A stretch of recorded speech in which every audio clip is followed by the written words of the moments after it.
Hey guys, this is Josh here with Trillium Wild Edibles, and today I want to do an identification video on garlic mustard or Alliara petiolata. The plant that I have in my hand is garlic mustard, or it's known as garlic mustard. There are a couple other common names for this plant, like sauce alone, because it is very good at making sauces, well, alone or all by itself. Garlic mustard is an extremely easy plant to identify, especially because it being in the mustard family, it's also extremely safe to identify, and there are no toxic lookalikes to my knowledge that exist anywhere in the world. Now, I live in the eastern woodlands, and this plant is considered a noxiously invasive weed, so it's important to learn how to identify it. This plant is in the mustard family, and it has the characteristic flowers of a mustard plant, except for the fact that they're white instead of yellow. If we look really closely at these flowers, we can see that they have 4 petals. Now this is characteristic of a lot of mustards because most mustards will have 4 flower petals. However, most mustards will have yellow flowers instead of white. The leaves of garlic mustard can be very large. They can also be highly variable, meaning that there's going to be a lot of variations between the leaf shapes on the entire plant. Right now we are looking at one of the lower leaves of garlic mustard. We can see that it has rounded like teeth running along the margins or the edge of the leaf on both sides, and it will also come to a somewhat pointed tip. You will also notice this very distinct cleft right here at the back of the plant where my index finger is going across. This gives the plant what appears to be 2 lobes at the back of the leaf. However, it is not lobes, it is just a simple feature of the leaves. If we look at the underside of the leaves, we're going to notice they are a little bit whiter in color versus the top of the leaf is dark green or bright green. Now, remember those variations or those variables that I talked about? Let's look at one of the leaves on the top of the plant. Right here at the top of the plant, we can see the leaf is actually a lot more pointed, and so are the teeth running along the margins. This is one of the variations of leaves you're going to find on garlic mustard, are leaves that are rounded and leaves that are extremely pointed. Right now we're obviously at the top of the plant. Whoops, sorry garlic mustard. Right now we are at the top of the plant, and we can see how pointed the teeth on this leaf are and how pointed the tip of the leaf is right here by my pinky. At the very top of the plant, the leaves are going to become a lot more triangular, just like we can see on this leaf right here. As we get down to the base of the plant, we're going to notice that the leaves become a lot more rounded, and the cleft at the back of the petiole of the leaf stem becomes a lot more prominent. However, there are also 2 different stages of growth that you're going to find garlic mustard in. One of those is the basal stage, which is not in front of me right now. The stage we have in front of us right now is the stem stage, because it has this very long plant stem. The closer we get to the ground on the plant of garlic mustard in its stem stage, we're going to notice some of these earlier basal leaves. At the beginning of this plant's growth, there were a lot more of these rounded like leaves. You can see how rounded this leaf is, and we can also see how rounded the teeth running along the margins of this leaf are. We can also notice how round this cleft at the back of the petiole is on the leaf. This is a really good way to help identify your garlic mustard based upon some of the 3 variations of leaves. So we have 3 different types of leaves on the garlic mustard plant. The basal rounded leaves with rounded teeth running along the margins, the slightly triangular leaves with a distinct round cleft at the back of the petiole, and these very sharply pointed triangular shaped leaves at the very top of the plant. There are no distinct features about the stem or really about the leaves except for what I've discussed already. The leaves of garlic mustard are alternating all the way up the stem, meaning that you're going to find a leaf stem or a petiole coming out of the main stem of the plant on alternating sides the further you go up the plant. We can notice this here with this leaf right there, this leaf here, and that leaf there, and they will continue to alternate all the way up the plant, all the way to the very top. Some other distinct features of garlic mustard are in each leaf node. The further we get up the plant and the nodes between the leaf stem and the main stem of garlic mustard, we're going to notice some leaves coming out. Later in the year, towards the late summer, these leaves coming out of these nodes are actually going to produce stems, and they're going to produce flowers that will eventually go on to produce seeds. This is part of this plant's reproductive strategy, and it's also part of what makes this plant such a noxious, invasive weed. Now, seeing how this plant is called garlic mustard, its name can also be a little bit confusing for some who try it for the very first time, because there are some distinct things that I've noticed about garlic mustard's flavor. It doesn't taste like normal mustard greens, and it also doesn't always taste highly of garlic.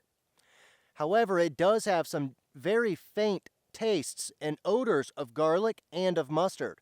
But there's another flavor in there as well, and that flavor is bitterness. Now, I've noticed the bitterness on garlic mustard can vary from very, very bitter, or it can be extremely garlicky, or it can also be extremely mustard-like. Some plants that I've tried have an extreme garlic flavor or taste, and some of them do not. Some of them are extremely bitter.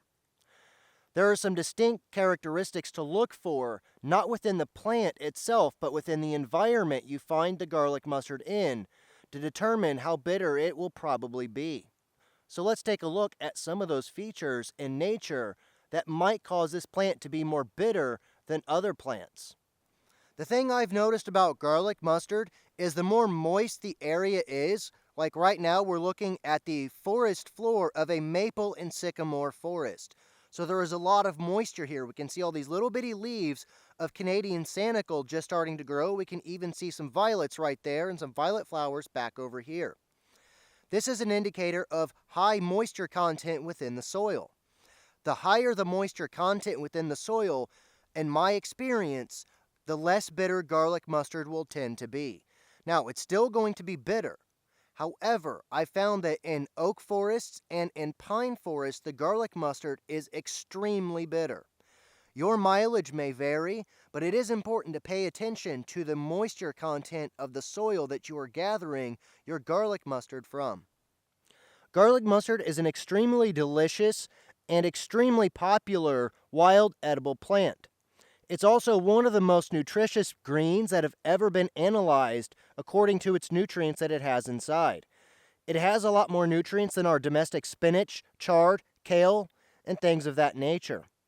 So if you're really looking for a highly nutritious plant that also even has protein inside of it, this is a really good one to look for. Remember earlier whenever I said that garlic mustard is also a noxiously invasive weed?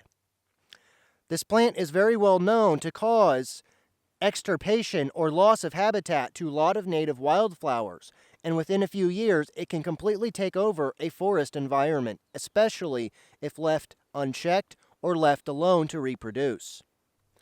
Each garlic mustard plant can produce anywhere from 20,000 to 70,000 seeds, so you can see how easy it would be for this plant to spread.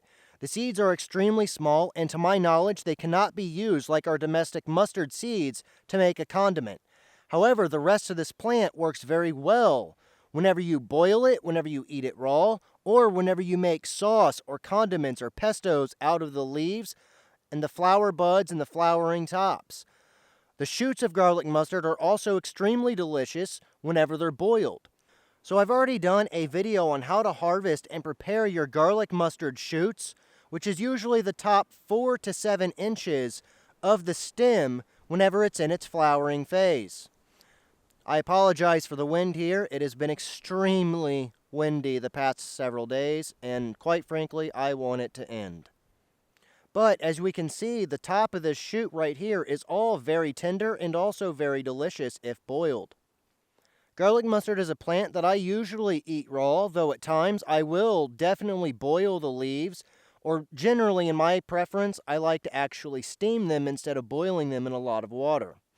However, my favorite way to consume garlic mustard is raw in salads, on sandwiches, and also very lightly cooked inside of omelets and quiches and quesadillas even. It goes amazing with pretty much everything that I've had it in.